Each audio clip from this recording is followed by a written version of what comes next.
Hello, everyone. Welcome to today's webinar, where we'll be talking about a topic that's really getting a lot of buzz these days, virtual support agents.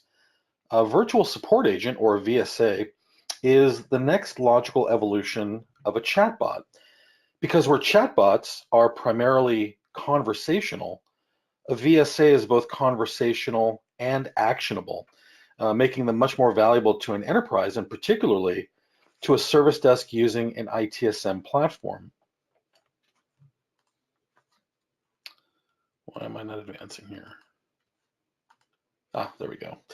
My name is Guy Nadivi. I'm the Senior Director of Marketing for IAHU, and I'm joined today by Tom Melnick, IAHU's Senior Solutions Engineer in our Manhattan office. And together, we'll be providing you a brief PowerPoint presentation followed by a deep dive showing you how to create an intelligent virtual support agent for your ITSM platform.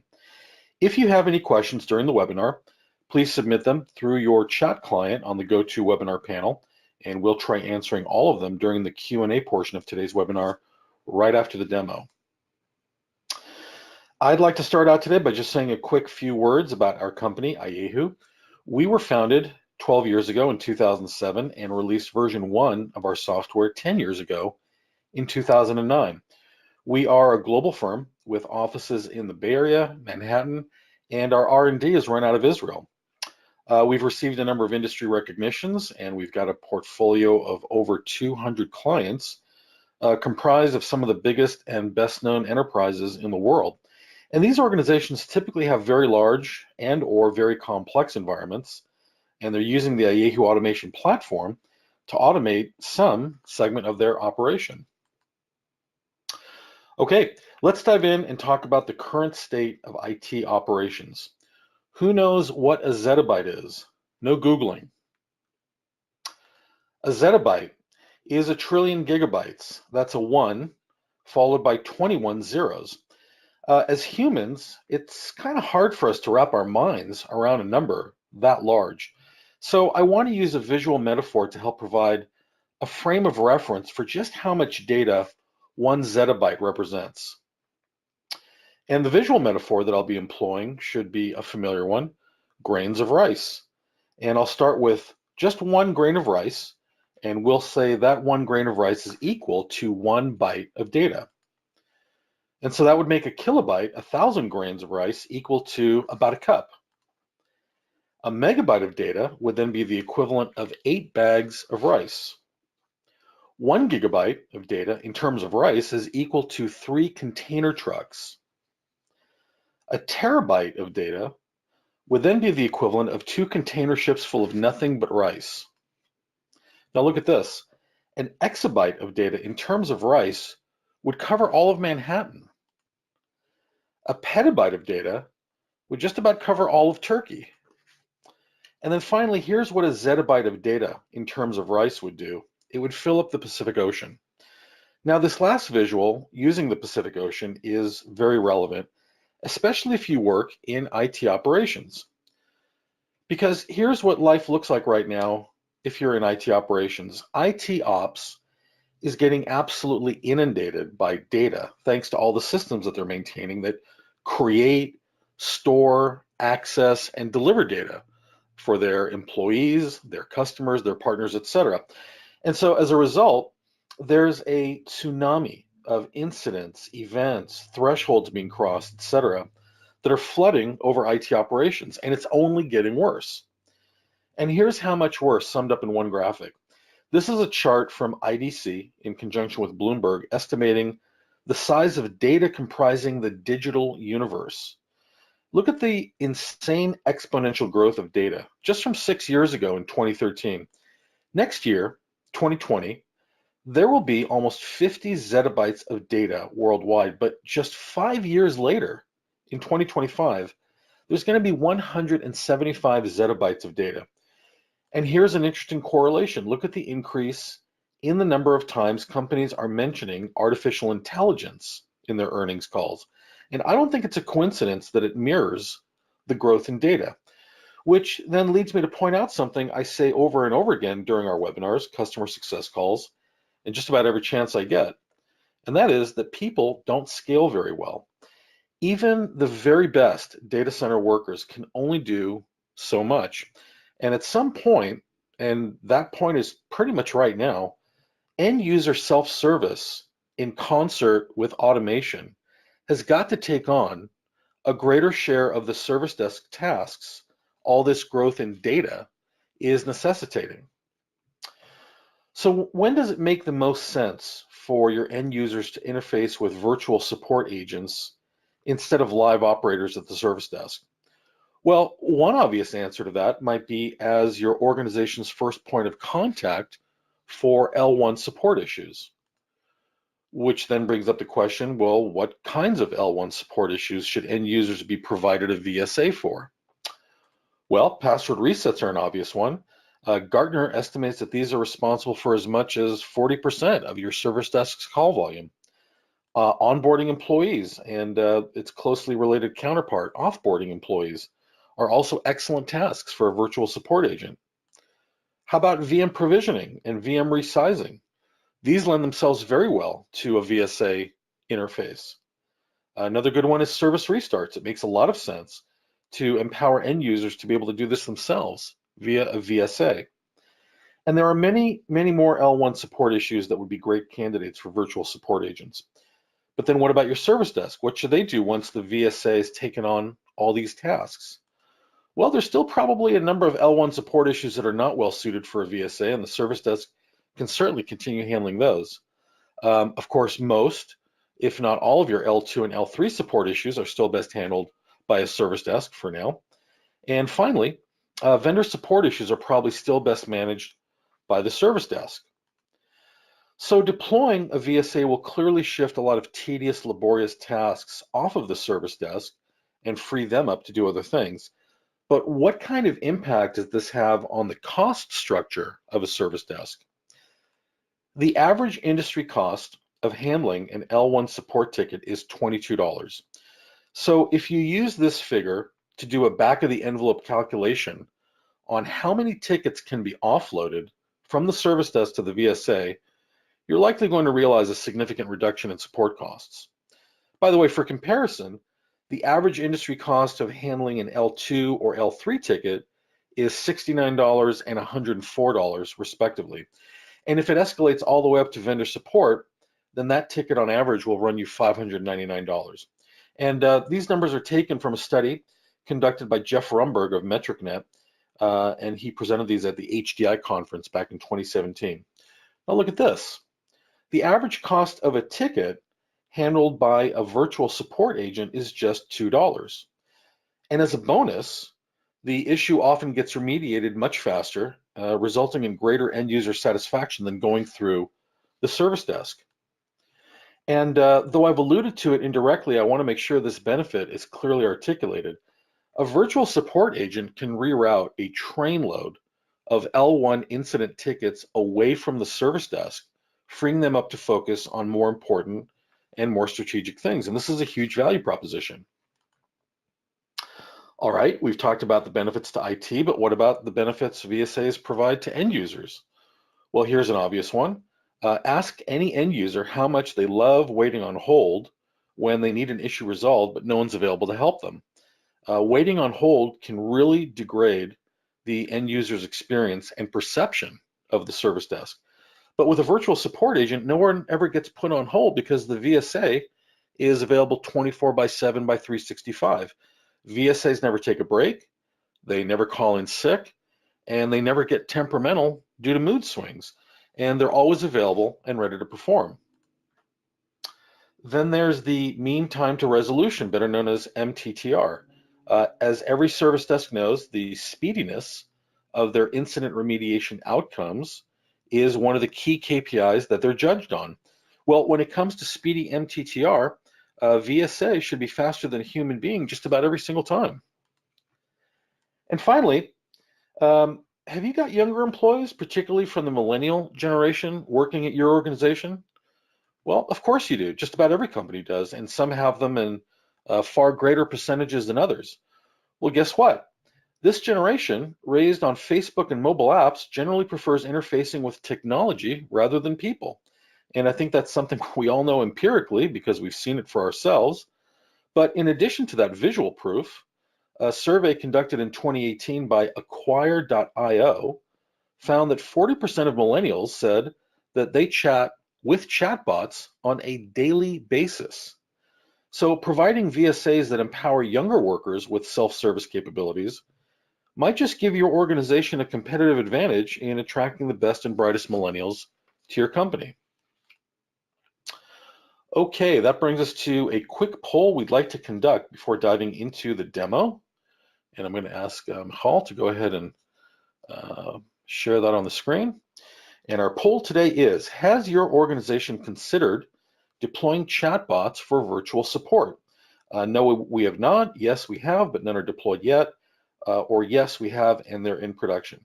So please take a moment to give us your answer, and we'll display the results on your screen in just a moment.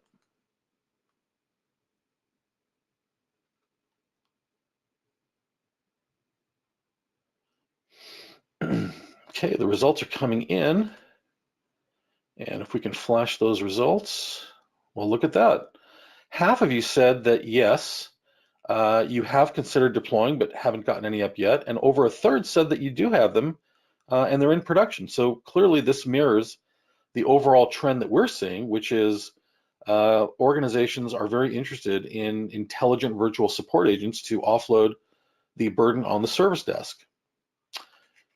Okay, and now finally we come to the demo portion of today's webinar. So we'll hand over control of the screen to my very capable colleague, Tom Melnick, who will be demonstrating how to create an intelligent virtual support agent for your ITSM. Tom, take it away. Thank you, Guy. Hopefully you guys can see my screen. So first I will start with the IO solution, which gives you exactly that, the ability to create a virtual assistant, whether you call it a virtual support assistant, a virtual assistant, but in the end of the day, what you need to do is, of course, for this assistant to be able to perform any IT operations or security operations or support tasks, and that could be, of course, level 0 or level 1. So first of all, you need a tool that is capable of handling such communication and handling all the operations that you're interested in performing. IO offers just that. So if you will take a look in the Workflow Designer by IO, you'll see that we have out-of-the-box activities that allow you to communicate with endpoint users via Slack, Connect Now, Amazon Alexa, Microsoft Teams, and other chatbots, and thus create a communication with the chatbot.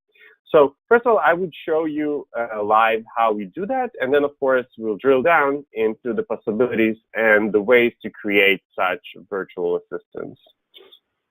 So in my demo here, I'm using Slack, which of course is an out-of-the-box integration within IO, and our Slack is connected to my instance of IO-NG. And IO-NG offers a bi-directional communication with any chatbot or any platform it integrates with.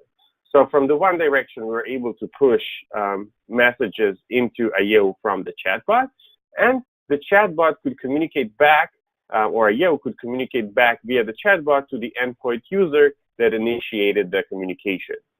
And of course, in the end of the day, behind the conversation, IO-NG is able to take actions based on the request. So if I'll type hi, hello, or any other keyword that our chatbot recognizes, IO is going to reply with anything it was designed to reply with. In our case, our bot's name is Toby, and he would reply with, hi there, I'm Toby, your virtual assistant. How can I help you today? You could type, or you could select from a button that provides you with the available options. So as you can see here, you can automate actions, whether it's for your support center or operations center, and of course, it could be security related as well. This is published by IO-NG. Since the chatbot itself is a dummy, it doesn't know how to perform any actions. It just knows that it could send these messages into IO-NG and thus trigger a workflow that would perform these actions behind the scenes. If I'll select Support Center, IONG would present me with the options that the endpoint user has to perform any type of automation regarding our Support Center capabilities, whether it's to reset a password, onboard employees, terminate employees, request access, and so on. And as you can see, we could guide the endpoint user in a guided resolution type of manner towards his goal, whether his goal is to reset the password, reset it in Active Directory or in SAP, Office 365, and so on. And you could perform a multi-factor authentication. In our case, we're just checking for the last 4 digits of their social security number to cross-reference with Active Directory. And at the end of the day, the bot is going to reset the password, open a ticket, change the assignment group for this ticket to be LDAP admins, for example, and document everything within that ServiceNow or Sharewell, Jira, or other ITSM platforms that IO can integrate with out of the box, or whether it's a custom integration. So as you can see here, this operation took a fairly short amount of time, and you could do it also from your mobile phone. So if your account is disconnected from their network, they could still use their mobile phone to perform this operation. Now, if I would like to perform any other operation, such as operations center type of operation, we would select just that in the TOBI menu. And you could see that there are a variety of issues that our platform can handle, from provisioning a new AWS instance to check an application health, fix known issues, stop service, or show active alerts from your monitoring tool. So again, in our case, what we will perform is provision an AWS instance. And again, you will see this guided manner of performing this operation that is very, that doesn't need to go into the EC2 menu or EC2 application in order to provision this instance. We are basically serving it to the endpoint user on a silver platter. And once we perform all the necessary checks and approve the provisioning of it, our platform is going to go ahead and provision this. So this might take some time. But overall, what I want to emphasize that everything that you saw is happening behind the scenes within a IONG. And you could see that I just received notification that it was provisioned successfully. And in the end of the day, everything was designed in this workflow designer. So in this case, for example, we have the provisioning of an AWS machine, and this is the workflow that performs the operation. As you can see, it is not complicated. It has a few out-of-the-box activities that are drag and drop from the left-hand side from the toolbox. And you could see that here we have connectors that allow us to work, first of all, with the infrastructure pieces within our ecosystem, but also with the chatbot, right? Where we are able to, in the case of Slack, send messages, start conversations, create channels, add users to channels, and so on. And just to give you an example,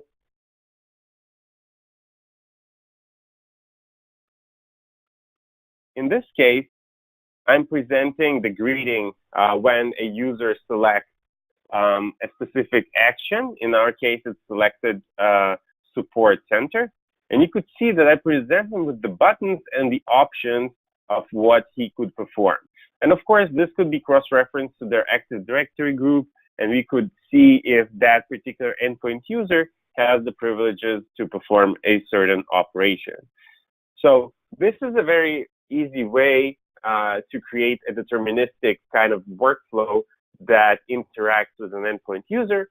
However, IO also provides integrations with Watson and with IBM Watson and Microsoft Lewis to understand the intent of the endpoint user if he chooses to write their request in free text. right? So our platform then would go on to see what is the score of the sentence to an existing intent within the dictionary of Watson or Lewis. And then if we have a match, it would trigger that workflow.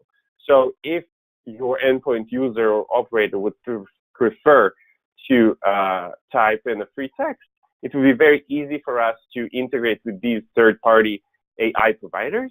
Or, as we announced a few months ago, IEO is working with SRI, which is the Stanford Research Institution, to create its own AI, NLU, NLP algorithms that are going to be embedded within the tool and would provide you with the same functionality as you see with third-party AI providers to understand the intent of free text, whether it's from an endpoint user, whether it's from a ticket, or whether it's from an incoming alert from a monitoring tool. What IEO can also provide you with is, of course, perform any actions using these chatbots. So we talked about support center when we could automate any types of requests. It could be change requests, like updating an antivirus on an endpoint. It could be performing any updates or installs on an endpoint. It could be any type of identity management request, such as unlock accounts, reset passwords, onboarding of employees. And it could be service requests, such as provisioning new virtual machines or getting access into an application or into a device. And of course, from an operations standpoint, we could perform any actions related to fixing issues and proactively looking for issues before they actually occur, and initiating an action using the chatbot. So in the end of the day, what you have within IEO is the ability to perform all these operations without designing the workflow over and over again. Once you've designed it once, you could reuse that workflow and it would run in the same fashion each time without room for human error. So basically, the way the workflow is designed, it's the way it's going to operate unless you change it. And to modify a workflow is rather easy because, again, you'll only need to drag and drop an activity and modify it in the workflow designer. There's no scripting or coding involved with any type of action that you'd like to perform. And of course, if you have your own internal in-house chatbots that you have configured or developed, IEO could easily integrate bidirectionally with these chatbots. For example, if your chatbot has a RESTful API, IEO could first of all initiate HTTP requests to interact with that chatbot, and IEO provides its own API where you would be able to send messages back to IEO, and IEO would trigger action based on these messages. So kind of to summarize what we discussed, IEO has bidirectional integrations with a variety of chatbots and AI providers. These allow you to automate requests, such as operations requests or support center requests. Whenever request comes into IEO, IEO could trigger an action on an infrastructure or a business app or any other service that is available in the ecosystem of applications and infrastructure in your data center.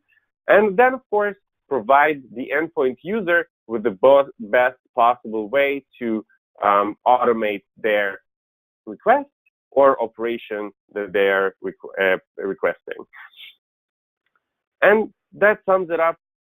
Basically, it's very easy and intuitive to create these. And just by configuring these activities or building blocks, you could be up and running in a matter of hours with a new and ROI-related use case within the virtual assistant.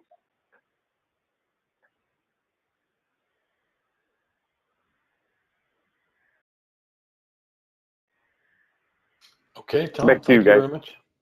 Thank you for that excellent demonstration. I think people might have been kind of wowed by that because we're getting some very interesting questions coming in. So Let's now proceed to the Q&A portion of today's webinar. And as I mentioned earlier, if you have any questions, please submit them through your chat client on the GoToWebinar panel, and we'll try our best to answer every single one of them.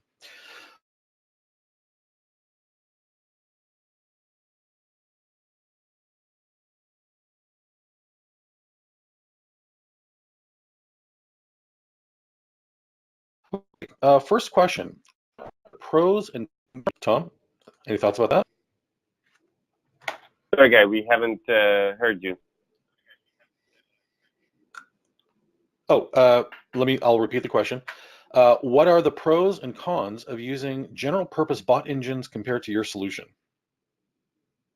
So general purpose bot engines won't actually perform the actions, right? You could converse and they might open a ticket in an ITSM platform, but they won't actually create or automate any actions on your pieces of infrastructure, on your devices, on your monitoring tools, on your business applications, and so on. Yes, you could converse and get the request and maybe document that request in an ITSM, but no action is going to be taken. Using IO as an automation solution, you can actually automate the actions and the requests and add a virtual operator or virtual assistant that runs 24/7 and is able to take these requests whenever is necessary and actually perform the request on its own. Tom, speaking more generally though, if somebody wanted to use any other kind of bot, I mean MS Teams or Skype or whatever, just as an interface, and then use the IAHU automation platform as the backend engine, that would be okay for them to do, correct?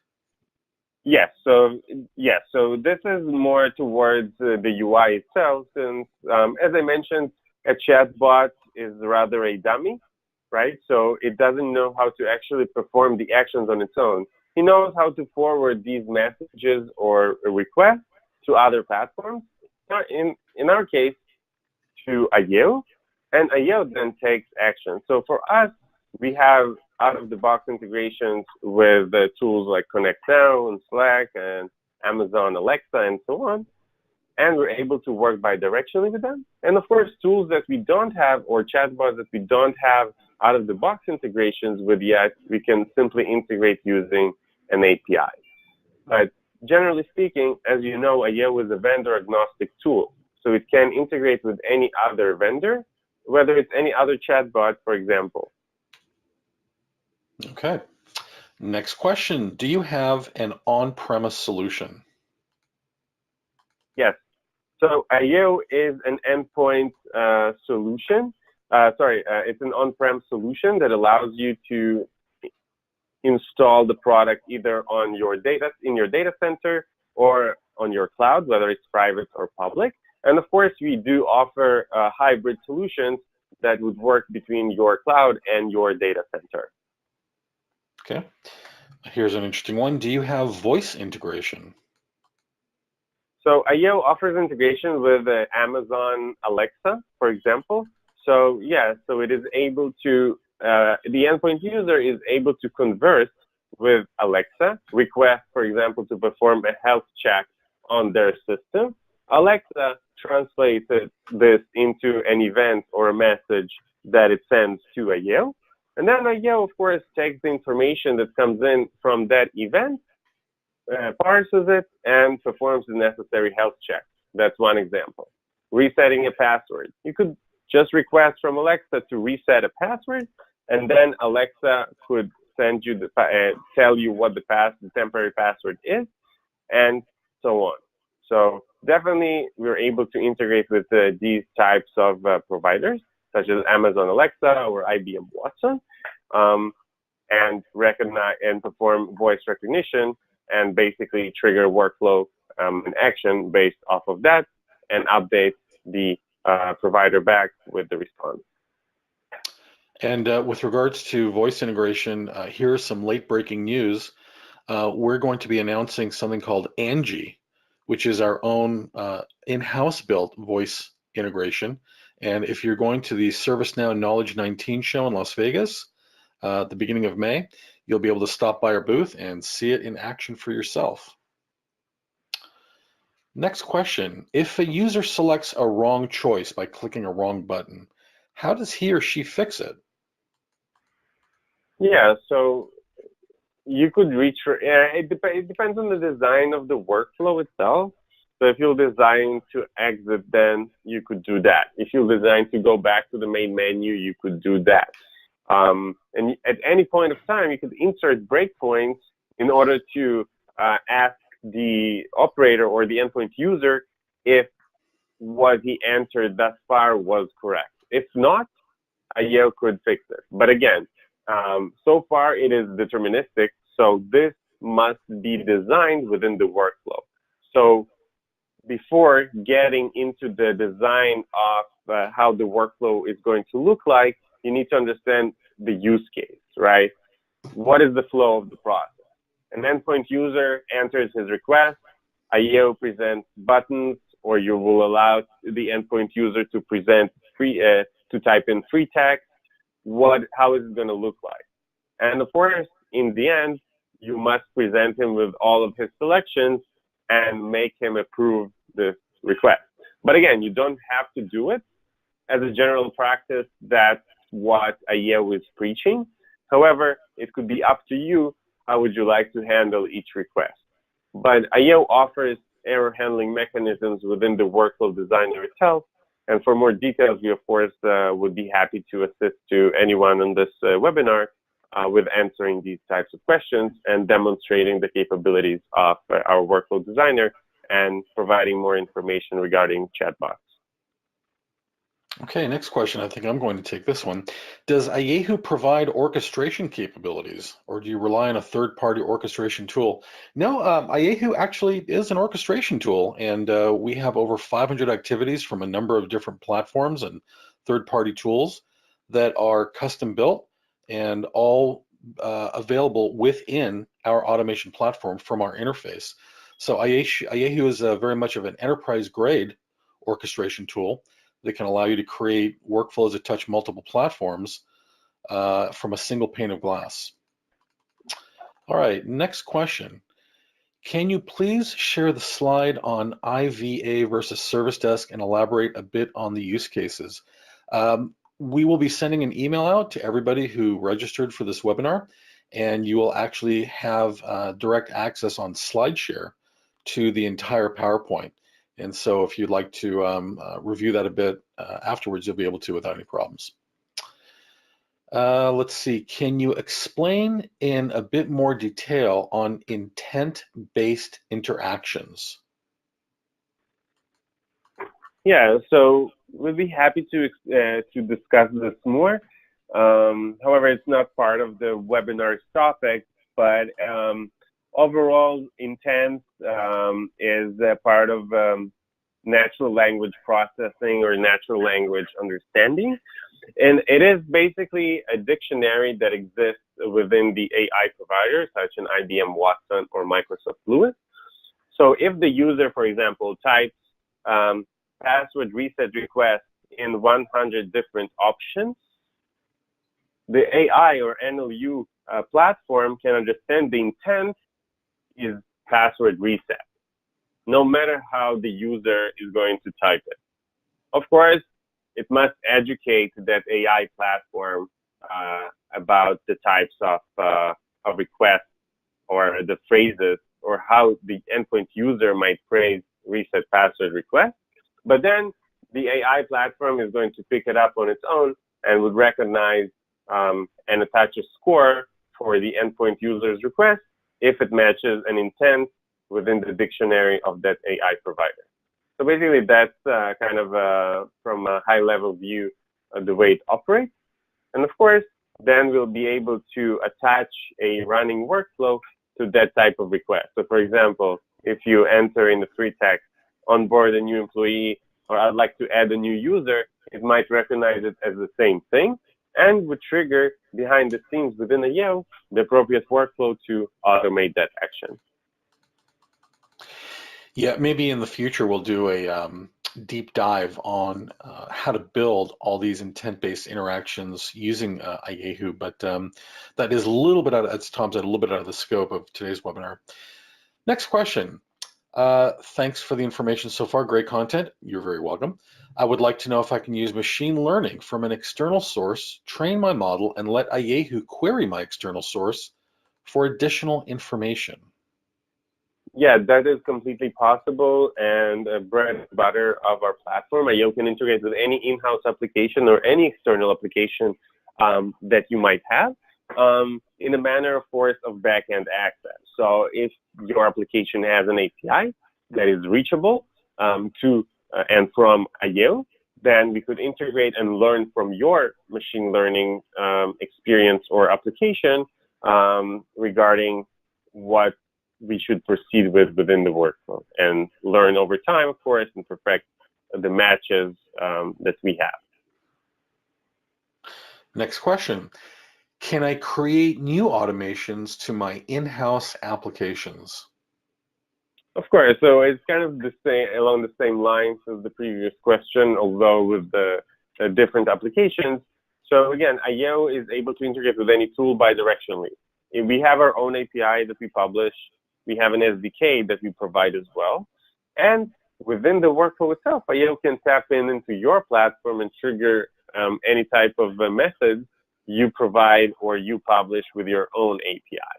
And that means that if we have a virtual assistant and you'd like to perform an action on your in-house tool, if we have a workflow that integrated to your tool and performs that action, to the endpoint user, it's going to be seamless. However, behind the scenes within IO, there's going to be workflow that integrates with your in-house tool.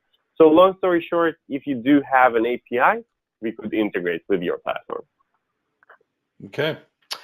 Is there an auto form filling feature which can fill in a form in an existing web app? Yeah, so IO provides a self-service portal that allows you to fill in information and trigger workflows based on that web portal.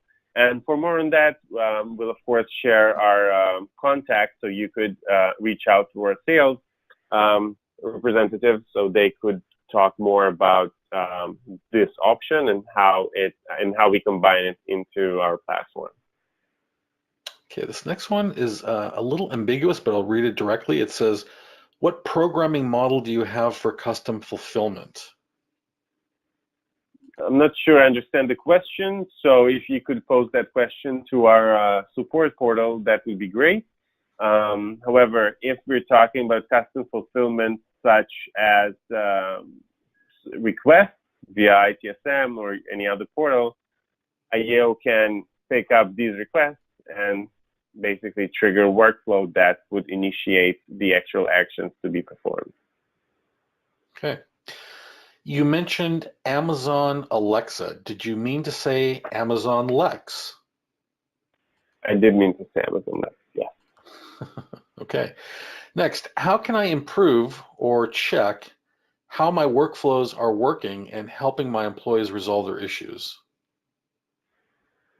So for more on that, this is more of a question of architecture of the solution itself. However, IO provides an audit trail and reporting that will allow you to see what automations are going on right now using the IO Live dashboard.